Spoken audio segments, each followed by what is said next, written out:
رضی اللہ تعالیٰ نے اس دنیا کے بارے میں بڑی حسرت کے ساتھ اس بات کو فرمایا کہ اے دنیا تجھ سے کیا جی لگائے، تو جی لگانے کا مقام نہیں،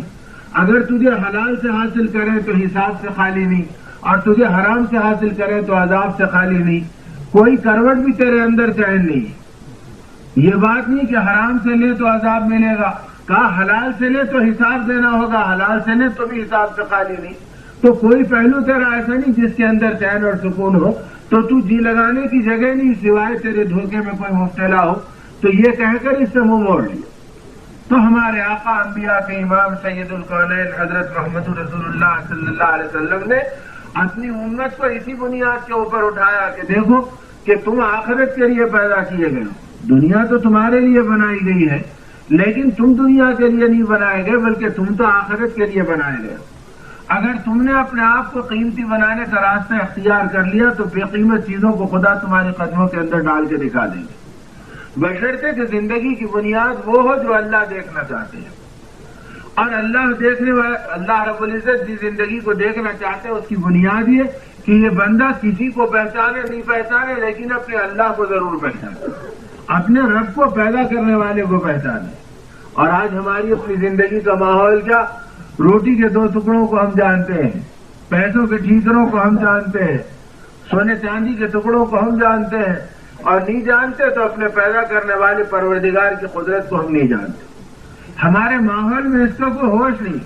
بچے سے پوچھو کہ بھئی تمہاری پرورش کون کرتا ہے، تو بچہ یہ کہے گا کہ ہماری اماں ہماری پرورش کرتی ہے۔ اور ماں سے پوچھو کہ تمہاری پرورش کون کرتا ہے، تو ان کا باپ ہماری پرورش کرتا ہے۔ اور اس کے شوہر سے ان بچوں کے باپ سے پوچھو کہ تمہاری پرورش کون کرتا ہے، تو ہمارا بزنس، ہمارا دھندا، ہمارا کاروبار، ہمارا جاب، ہماری ملازمت، ہماری چیزیں یہ ہماری پرورش کرتی ہے۔ تو شوہر کے اور خدا کے درمیان میں اس کے کاروبار پردہ بن گئے، اور بیوی کے اور اللہ کے درمیان میں شوہر پردہ بن گیا، اور بچوں کے اور اللہ کے درمیان میں اس کی ماں پردہ بن گئی۔ نگاہ اللہ تک جانے سے ہماری رک گئی۔ ساری چیزیں زندگی میں موجود ہیں لیکن اللہ کا تعلق ہماری زندگی میں محض کریں۔ آج مسلمان، آج میرے بھائیوں، میرے بزرگوں، ہم رات دن جہاں ہم چار بیٹھتے ہیں، دل کا ایک غم ہے، بحیثیت مسلمان کے اہل ایمان کے ساتھ ایک تعلق ہے، اپنی زندگی کی ایک فکر ہے، اپنے انجام کے ظاہری نقشوں کے اعتبار سے سوچنے کا ایک احساس ہے۔ جہاں چار آدمی بیٹھتے ہیں وہاں یہ کہتے ہیں کہ بھائی مسلمان پریشان ہے، جہاں بیٹھتے کہتے ہیں کہ ہاں صاحب ہم پریشان ہیں، ہم بے آسرا ہیں، ہمارا کوئی مقام نہیں۔ لیکن ہم یہ نہیں دیکھتے کہ یہ ہمارا جو مقام لٹا ہے، کہیں ایسا تو نہیں کہ ہم نے اسلام کے مقام کو لٹایا تو اللہ نے ہمارے مقام کو لٹا دی۔ اس لیے کہ اللہ کے ہاں اسلام کو قیامت تک محفوظ رکھنے کا وعدہ ہے کہ ہم اس کی حفاظت کریں گے۔ اب اگر مسلمان اسلام سے کھوکھلا ہو جائے تو خدا اس سے ضائع کر کے کسی اور کو اسلام کی نسبت سے کھڑا کر دے گے۔ اس لیے کہ وہ تو اسلام کی حفاظت کا اعلان کرتے ہیں اور اس کا اظہار فرماتے ہیں کہ قیامت تک کے اسلام کی حفاظت ہمارے ذمہ ہے۔ اب اگر تم اپنی حفاظت چاہتے ہیں تو تم اسلام کو اپنے میں لے لو، تو مسلمان کی حفاظت بھی ہم کریں گے۔ تو مسلمان کی حفاظت مشروط ہے اسلام کے ساتھ کہ اگر اسلام زندگی میں ہوگا تو پھر اللہ اس مسلمان کی بھی حفاظت فرمائے گے۔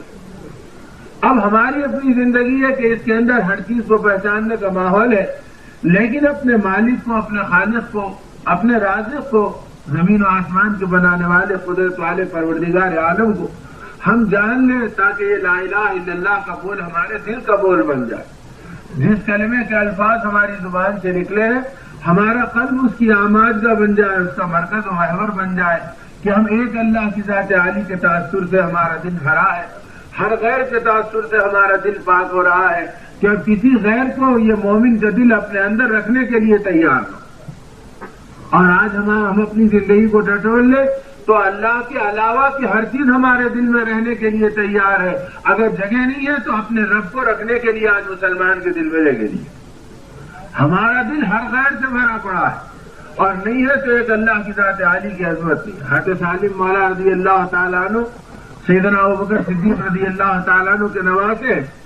اور جس زمانے میں یہ بیت اللہ کے پاس بیٹھے اللہ کی یاد میں مشغول ہے، ہشام ابن عبد الملک وہاں پر پہنچا اور وہ اپنے زمانے کو فرما روا تھا، اور جب وہ پہنچا تو اسے پتا چلا کہ کسی کنارے پر بیت اللہ کے پاس حتیم کے کنارے پر حضرت سالم مولا رضی اللہ تعالیٰ عنہ تشریف فرما ہے، تو یہ بھی اپنے طواف سے فارغ ہو کے ان کے پیچھے جا کے بیٹھ گیا۔ تھوڑی دیر کے بعد حضرت سالم مولا رضی اللہ تعالیٰ عنہ فارغ ہوئے اپنے ذکر و فکر سے،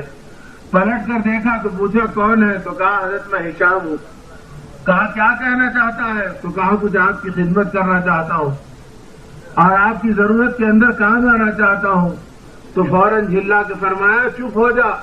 بیت اللہ کے پاس غیر اللہ سے سوال کرنے سے ہمارا ایمان شرماتا ہے۔ کہا کس کے پاس آیا ہے اور کس چیز کے لیے آیا ہے؟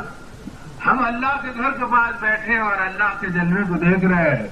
اور بیت اللہ کے پاس بیٹھ کر ہم غیر اللہ سے سوال کریں، یہ ہمارے ایمان اس کو گوارا نہیں کرتا۔ یہ کہہ کے جب جھڑک دیا تو وہ کانپ کے خاموش ہو گیا اور دور بیٹھے ہوئے انتظار کرتا رہا کہ کبھی اللہ والا یہاں سے اٹھے گا اور میں اس کے پیچھے پیچھے جاؤں گا تاکہ اس کے کچھ کام آ جاؤں۔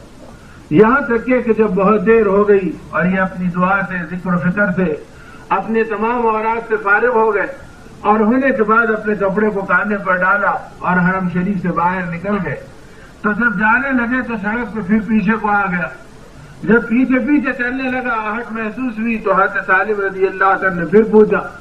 فرمایا کیا بات ہے، کون ہے؟ تو کہا حضرت میں وہی ہشام ہوں۔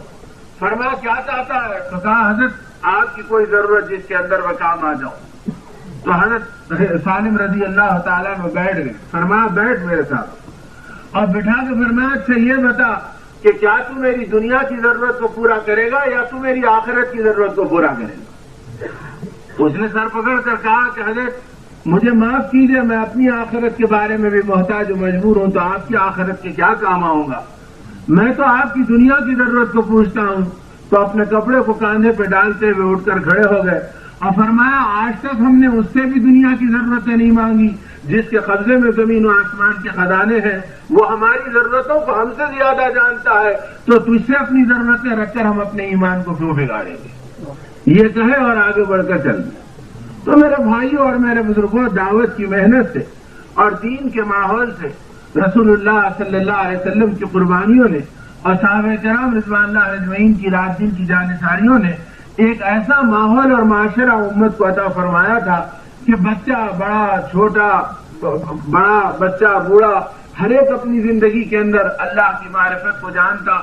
آخرت کو پہچانتا، بعد الموت کی زندگی کے انجام کو سمجھتا اور اس بات کو سمجھتا کہ میرے اس عمل کا نتیجہ کیا نکلے گا۔ اور جب یہ چیز سامنے رہتی کہ ہم اللہ کو پہچان کے چل رہے ہیں تو پھر اللہ کے علاوہ کو پہچاننے نہیں پہچاننے سے امت میں کوئی فرق نہیں پڑا تھا۔ لیکن آج جب ہم نے اللہ کو پہچاننا چھوڑ دیا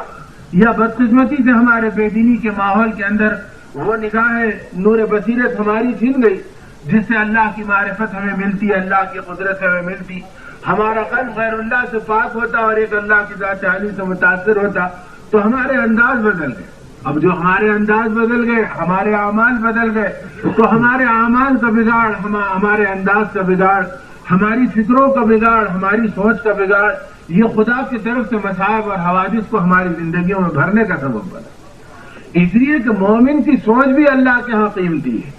حدیث پاک میں آتا کہ بندہ جب نیکی کا ارادہ کرتا ہے تو نیکی کا فرشتہ نیکی لکھنا شروع کر دیتا ہے، اور جب بدی کا ارادہ کرتا ہے تو بدی کا فرشتہ چوکنا ہو جاتا ہے کہ یہ کیا کرنے والا ہے۔ صحابہ کرام رضوان اللہ علیہ اجمعین نے جب پوچھا یا رسول اللہ صلی اللہ علیہ وسلم یہ تو فرمائیے کہ آخر فرشتوں کو پتہ کیسے چلتا ہے؟ اس لیے کہ ہم نے کیا تو نہیں، صرف ارادہ ہی کیا، نیت ہی کی، سوچا ہی تھا، اور آپ فرماتے ہیں کہ نیکی کا فرشتے کا قلم چلنا شروع ہو جاتا۔ تو آپ نے فرمایا ہاں، جب بندہ نیکی کا ارادہ کرتا ہے تو اس کے دل میں ایک نور اٹھتا ہے اور وہ نور روشن ہوتا ہے اور اس کی خوشبو مہکتی ہے، تو نیکی کا فرشتہ سمجھ جاتا ہے کہ یہ اللہ کا بندہ نیکی کا ارادہ کر رہا ہے، تو وہ ارادے کی نیکی لکھنا شروع کر دیتا ہے۔ اور جب بندہ کسی بدی کا ارادہ کرتا ہے تو اس کے اندر سے ظلمت اٹھتی ہے، اس کے اندر سے ایک اندھیری نکلتی ہے، اس کے اندر سے ایک بدبو اور تعفن اور سڑان پیدا ہوتی ہے، جس کو دیکھ کر بدی کا فرشتہ چوکنا ہو جاتا ہے کہ دیکھو یہ خدا کی بغاوت و نافرمانی کا ارادہ کر رہا ہے۔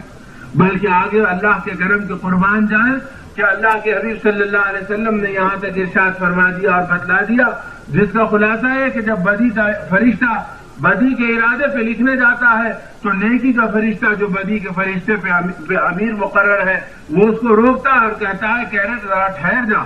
ابھی اس نے ارادہ ہی تو کیا تھوڑی ہے۔ اس کو تو اللہ نے اختیار دیا کہ میرا بندہ نیکی کا ارادہ کرے اور تو نیکی لکھنا شروع کر دے، اور جب وہ نیکی میں پہنچے تو تو اس کو 10 گنا اس کے اعمال کے اندر اس کی نیکیوں میں اضافہ کر دے۔ اور بدی کے بارے میں کہ ارادہ کیا اور قلم اٹھایا بدی کا فرشتہ، اور نیکی کے فرشتے نے اسے روکا کہ ٹھہر جا، ابھی وقت نہیں آیا تیرے لکھنے کا، ابھی تو اس نے بدی کا ارادہ ہی کیا۔ یہاں تک کہ جو بدی کی طرف قدم بڑھاتا ہے، برائی کی طرف وہ آگے بڑھتا ہے، پھر وہ فرشتہ لکھنا چاہتا ہے تو پھر نیکی کا فرشتہ اسے روکتا ہے اور کہتا ہے ٹھہر جا، ابھی اس نے برائی نہیں کی، برائی کی طرف قدم ہی تو اٹھایا ہے، ہو سکتا ہے کہ اللہ اس سے دل پلٹ دے اور یہ رک جائے۔ یہاں تک کہ وہ برائی کر لیتا ہے، پھر یہ فرشتہ لکھنا چاہتا ہے، پھر نیکی کا فرشتہ اسے روکتا ہے اور کہتا ہے ذرا ٹھہر تو جا، یہ ایمان والا ہے، شاید اس میں ندامت آئے اور یہ توبہ کر لے تو تجھے لکھنے کی ضرورت نہیں، اللہ اسے معاف فرما دے گا۔ اور اس کے بعد بھی اگر یہ ڈھٹائی پر آ جاتا ہے اور اپنی اس برائی پہ آ جاتا ہے تو اس وقت اسے اجازت ملتی ہے کہ ایک برائی کی اس کے بدلے میں ایک ہی برائی لکھ، تجھے 10 برائی لکھنے کا حق نہیں پہنچتا۔